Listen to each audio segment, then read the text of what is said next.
RTE News, Dublin. The Department of Finance has received the findings from the expert group that's been looking at mortgage and personal debt. Its report will feed into efforts to reform the country's insolvency and bankruptcy laws. RTE News has learned that individuals who owe millions of euro are, in some cases, being advised not to enter negotiations with banks until new bankruptcy legislation is enacted, as it will allow them to write off their debts. Tens of thousands can't pay their mortgages, and many more people are weighed down by negative equity and personal loans. With much talk about debt forgiveness, experts say new measures to help people settle their debts must be fairly applied. There shouldn't be any discrimination on who is allowed to go insolvent. I don't think there should be any discrimination between companies and people when it comes to examinership. If you can't pay your debts, if you genuinely are unable to meet the debts that you have, there needs to be a solution. There's between 10,000 and 20,000 people with unsustainable mortgages, and it's in their interest to have those homes repossessed or voluntarily surrendered, and they can move on with their life. The government is required to introduce a new bankruptcy system under the terms of the bailout. Key will be the findings of its expert group on mortgage arrears, which has presented its report to the Department of Finance in recent days. The options being considered by government and others are well known.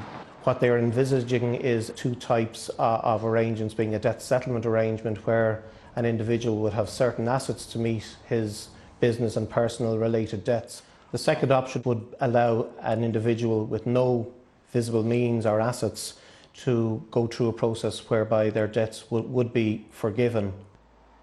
While new insolvency measures may bring relief to people at the lesser end of the scale, they could also benefit those in significant debt. Jim Stafford is one of the country's best-known bankruptcy experts. Our typical client would owe anything from, say, 20 to 40 million, and might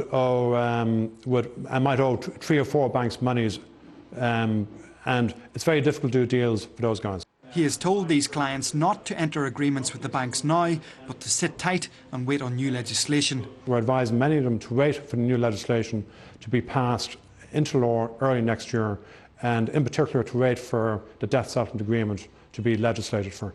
It's expected that the government will bring forward its new personal insolvency bill over the coming weeks, and that Ireland's new bankruptcy regime will be in place by the end of March. Paul Colgan, RTE News. 2 separate house price surveys show asking prices dropped by over 3% between June and September. Both daft.ie and myhome.ie found that prices around the country have fallen by more than 40% since the peak of the market in 2006 and 2007. Analysts believe that the property market has not yet reached its floor. I don't think it's going to come to an end this year, or at least in the next quarter. I think we're expecting to see further reductions in house prices, and that's because of all the uncertainty in respect of the European economy, in respect of the domestic economy. Householders faced with very austere measures again in the next budget. They know there's a property tax coming in 2012. They don't know what's happening in respect of other taxation measures, and I think as soon as the budget is out of the way, there'll be more certainty around their household incomes. So we may see some people coming back to the market in 2012. Forces of the Libyan transitional government have launched a new offensive